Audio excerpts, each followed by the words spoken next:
bienvenue dans cette nouvelle vidéo Les Petites Astuces. Le mois dernier, on était ensemble pour voir comment étudier un livre dans sa globalité, dans son ensemble.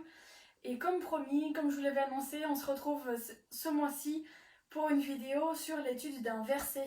Comment étudier un verset, vraiment juste un verset simple, comment l'étudier, comment le décortiquer, quels sont les outils qu'on va pouvoir utiliser pour aller vraiment en profondeur dans les mots, comprendre le sens réel de la parole comme elle a été écrite et pour pouvoir en tirer le maximum de vérité, en tirer le maximum de nourriture pour nourrir notre âme, nourrir notre esprit, ce qui va nous aider donc à grandir, à connaître la parole de Dieu, à se rapprocher de lui, et c'est ça qui va pouvoir booster ta vie chrétienne, booster ton culte personnel et tout simplement te faire grandir.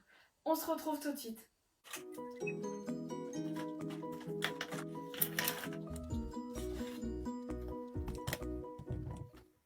Et bien les espionnes, nous voilà installés pour notre étude donc d'un verset dans sa globalité. Vous voyez, j'ai repris mon cahier où on avait fait l'étude du livre de Jacques dans sa globalité.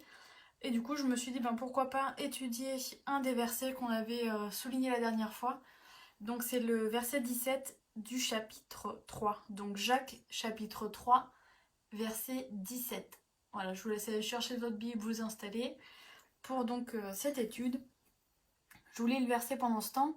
Donc le verset 17 nous dit « La sagesse d'en haut est premièrement pure, ensuite pacifique, modérée, conciliante, pleine de miséricorde et de bons fruits, exempte de duplicité, d'hypocrisie. » Ouais, donc ce verset nous montre vraiment qu'est-ce que la sagesse d'en haut.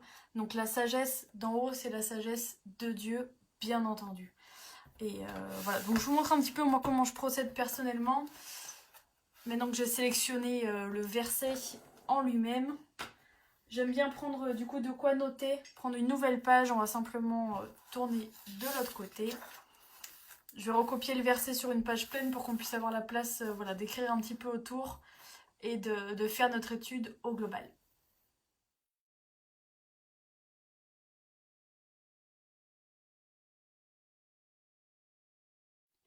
Voilà, donc comme vous le constatez, j'aime écrire le verset de manière assez espacée.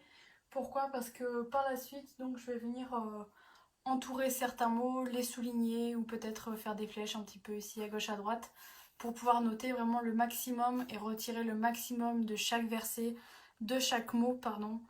Et voilà, donc je vais le souligner comme je l'avais souligné ici. Vous voyez la sagesse d'en haut, parce que pour moi c'est vraiment ça le thème principal. Donc la sagesse d'en haut, et j'entoure la sagesse parce que c'est le thème en fait, tout simplement, hein, du verset qui est ci-dessous. Dans ma Bible d'études, celle-ci, voilà que des fois il peut y avoir des petites annotations, des petites lettres qui vont nous renvoyer à d'autres passages. Et vous voyez ici sur le mot, donc la sagesse, on a un petit N qui nous renvoie dans la colonne ici, à un autre verset qui se trouve donc dans 1 Corinthiens chapitre 2 versets 6 et 7. Donc c'est Paul qui parle et qui dit que lui ne se fiait pas à la sagesse humaine. Donc les versets 6 et 7 ici. Cependant, c'est une sagesse que nous prêchons parmi les parfaits, sagesse qui n'est pas de ce siècle, ni des chefs de ce siècle, qui vont être réduits à l'impuissance. Nous prêchons la sagesse de Dieu, mystérieuse et cachée, que Dieu, avant les siècles, avait prédestinée pour notre gloire. Et le verset 8 que j'ajoute, sagesse qu'aucun des chefs de ce siècle n'a connue, car s'il l'avait connue, il n'aurait pas crucifié le Seigneur de gloire. Amen, ces passages sont vraiment puissants et ce verset-là de Corinthiens nous explique encore une autre part de la sagesse. Donc voilà, moi ce que je fais quand j'étudie un verset, tout simplement, je vais déjà dans ma Bible d'études, voilà, voir les annotations, les versets qui peuvent être rappelés. Et je fais aussi appel à ma mémoire, à ce que moi j'ai déjà lu, et des versets qui me parlent aussi par rapport à ce thème-là. Je vais aller chercher, décortiquer et faire comme un brainstorming un petit peu de tous les versets que je connais, que j'ai lus, que j'ai soulignés dans ma Bible, dans d'autres études, etc., qui vont parler de ce thème-là, de la sagesse. Et s'il y a un livre qui peut être nommé sur le thème, c'est bien entendu le livre des Proverbes. Donc tous les premiers chapitres du livre des Proverbes parlent vraiment de la sagesse, le fondement de la sagesse. Chapitre 2, la sagesse qui délivre du mal, la sagesse en récompense, chapitre 3. etc. Les conseils paternels, l'immoralité blâmée, etc.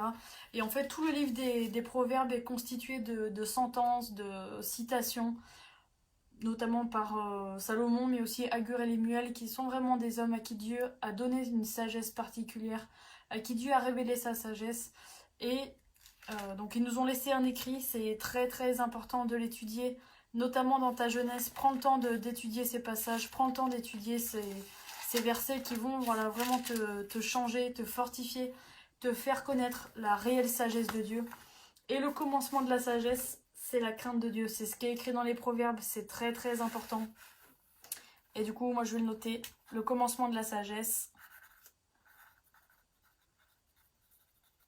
Commencement égale la crainte de Dieu. Ce qui peut t'amener ensuite à étudier qu'est-ce que la crainte de Dieu. Une étude en emmène une autre, un verset en emmène d'autres. C'est ça qui est bien que la parole, tellement de choses et de choses à étudier. Voilà, par exemple, moi ce que je ferai dans la suite de ce verset, c'est que j'irai chercher ensuite la définition qui est donnée ici de pure, de pacifique, modérée, conciliante, pleine de miséricorde, de bons fruits. Et voilà, tous ces mots-là sont les mots qu'on doit chercher à comprendre pour comprendre vraiment le sens et la réalité de la sagesse d'en haut.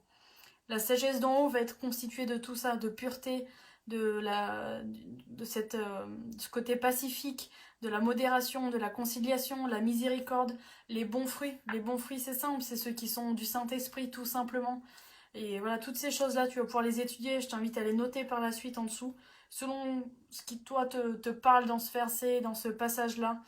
Et ce qui est bien aussi, c'est de noter, voilà, là, par exemple, on est en train de définir la sagesse. Qu'est-ce que la sagesse ? Donc, sagesse. Et qu'est-ce qui est à l'encontre de la sagesse ? Donc, différent de la sagesse. Ça va être ça, la duplicité, l'hypocrisie. Donc, c'est déjà deux exemples qui nous sont donnés dans ce verset-là, qu'on va reporter ici tout simplement. Duplicité, hypocrisie, etc. Et après, à toi de faire ton étude voilà, sur la sagesse, que ça va pouvoir t'apporter. Et tout ce que tu vas pouvoir comprendre, voilà, note-le, décortique-le. Et j'aimerais te montrer aussi deux applications que tu vas pouvoir avoir dans ton téléphone qui vont t'aider à booster ta lecture, à booster ta compréhension des versets, de tous ces passages-là. Et la première, donc, c'est YouVersion, que tu connais certainement, et dans laquelle tu vas avoir accès donc, à différentes versions de la Bible. Donc la Bible, il n'y a qu'un seul texte, hein, c'est le même pour tout le monde. C'est simplement différentes traductions. Voilà, vous avez vu, j'ai sélectionné donc lire le livre, le chapitre. Donc là, on va aller sur le verset 17 qui est ici. Vous voyez, quand je clique dessus, j'ai tout un menu qui s'affiche. Je vais pouvoir le partager, en faire une image, y mettre des notes. Donc je peux noter directement dans mon application ce que j'ai retenu de ce verset. Je peux voilà, aussi l'enregistrer, le surligner avec les couleurs qui me plaisent. Hop là, si je surligne en bleu, voilà, si tu as un code couleur ou quelque chose qui peut t'aider, tu peux l'avoir aussi en digital. Et voilà, moi ce que j'aime aussi dans cette application, c'est ce bouton ici qui s'appelle comparer. Et quand je clique sur comparer, vous voyez, j'ai le même verset, mais dans différentes traductions. Donc je vais pouvoir le lire en version parole de vie, Osterwald, Louis II, français courant, Nouvelle Bible Second, Bible du Semeur, Darby, etc. Il y a énormément de versions à disposition. Et c'est vraiment quelque chose qui va vous aider parce que ça va vous donner d'autres sens aux mots. Et une autre définition aussi des termes. Et c'est vraiment... Ouais, dans la Bible... Nouvelle Bible Second, par exemple, la version c'est la sagesse d'en haut. Elle est d'abord pure, ensuite pacifique, conciliante. Ça, on l'avait aussi ici. On a également l'adjectif raisonnable, pleine de compassion et de bons fruits, sans parti pris. Ce qui peut t'aider à comprendre la duplicité, sans hypocrisie. Là, c'est le même terme qui est utilisé. Bon, tu vas pouvoir voir différentes traductions et des fois, le sens va te changer. Tu vas avoir un autre point de vue par rapport à un mot qui sera différent. Et c'est vraiment un superbe outil, cette application est vraiment superbe. Tu as tout un tas de choses, tu pourras retrouver aussi dedans voilà, des plans de lecture, les versets que tu as enregistrés. Voilà, tu vas pouvoir avoir chaque jour des illustrations avec des versets, etc. Donc c'est vraiment édifiant, il y a tout un tas de choses et je t'encourage vraiment à télécharger cette application et surtout à l'utiliser. Tu verras que ça va t'aider, c'est vraiment un super outil. Et voilà. Il y a un deuxième outil que j'aimerais te présenter aussi, c'est l'application EMCI TV. Pour ceux qui connaissent ou qui ne connaissent pas, ils ont toute une application, voilà, leur vidéo, c'est une chaîne chrétienne, hein, donc ils font tout un tas d'enseignements, des lectures. C'est vraiment très très très très très complet. C'est un ministère extraordinaire que je vous conseille vraiment de suivre. Et vous avez dans le menu ici donc le bouton Bible. Vous avez la possibilité donc de lire la Bible et d'aller dans l'onglet grec-hébreu qui est ici. Donc je vais vous montrer d'abord dans l'onglet lire la Bible. Donc vous pouvez lire la Bible tout simplement, un petit peu comme dans l'application précédente. On va venir donc choisir le livre. Donc nous, on est dans l'épître de Jacques. Chapitre, ici on va sélectionner le chapitre 3. Et on va aller donc au verset 17 qui est celui qui nous intéresse. Voilà la sagesse ici. Et ce que j'aimerais vous montrer dans cette application, c'est ce petit carré qui est ici qui s'appelle Strong. Vous avez aussi la possibilité de comparer les versions comme on l'a vu tout à l'heure. Mais c'est surtout ça qui m'intéresse ici, c'est le bouton Strong. Vous voyez quand je clique dessus, je vais avoir le même passage biblique, sauf que vous voyez, il y a des numéros à chaque mot quasiment. Alors qu'est-ce que c'est ces numéros? Ça s'appelle les numéros Strong.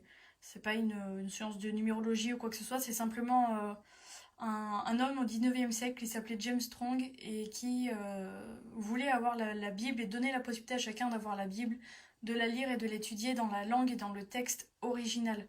Donc en grec, en hébreu, en araméen, selon les époques auxquelles les textes ont été écrits. Et du coup, lui et ses centaines de compagnons ont décidé de voilà, reprendre tous les mots de la Bible et de leur attribuer un numéro et auquel ce numéro serait rattaché voilà, le mot dans le texte et la langue d'origine. Donc soit le mot grec, soit le mot hébreu ou araméen, tout simplement. Et vous allez voir que quand on clique sur les numéros, par exemple si je vais donc sur le 4678 qui est pour la sagesse, voilà, donc c'est le mot qui vient de Sophia, et si je clique sur en savoir plus,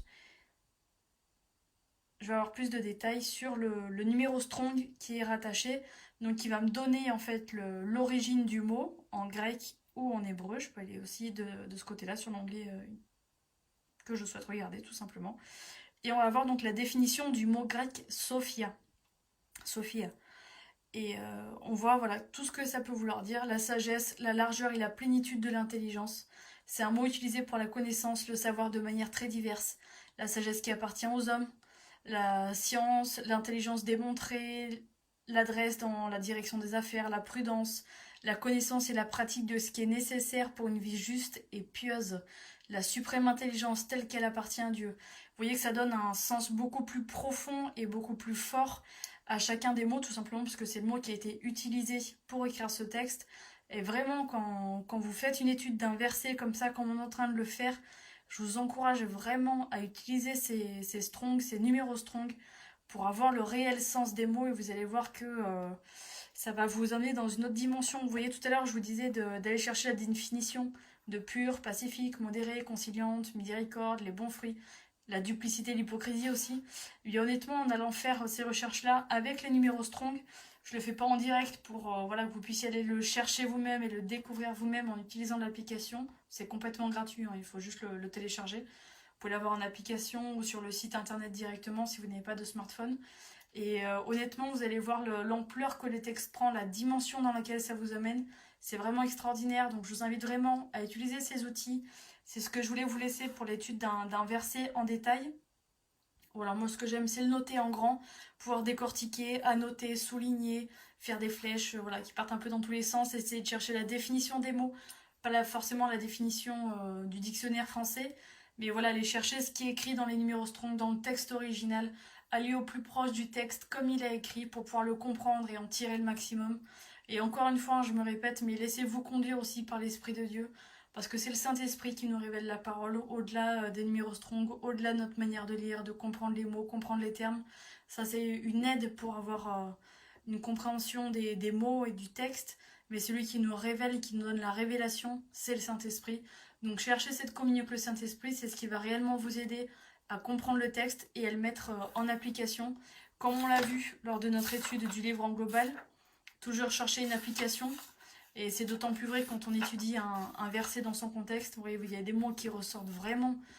Moi, personnellement, voilà, je vais chercher la miséricorde, à être pacifique, à être modéré, et surtout à éloigner de moi la duplicité, l'hypocrisie. À quel moment est-ce que je suis hypocrite dans ma vie? À quel moment est-ce que je suis pacifique dans ma vie? Comment est-ce que je peux travailler pour voilà, rentrer dans ces dimensions-là? Cherchez toujours à travailler sur vous, à vous mettre des objectifs pour avancer.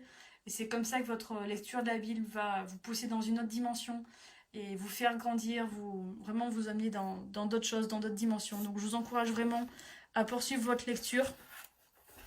Et bien voilà les espionnes, je pense que tout a été dit. Si vous avez besoin de conseils supplémentaires ou de retrouver les outils qu'on a utilisés dans la vidéo, les liens seront dans la description juste en dessous, vous pouvez les retrouver facilement.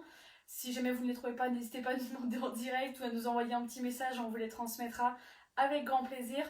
Voilà, j'espère en tout cas que cette vidéo vous aura aidé à mieux comprendre comment étudier un verset, comment le décortiquer, et que ça vous aidera dans vos études personnelles, dans tout ce que vous allez pouvoir apprendre et retirer de la Bible. Voilà, en tout cas, n'hésitez pas à nous faire un retour, à nous laisser un commentaire ou à nous envoyer un message pour nous en dire un peu plus.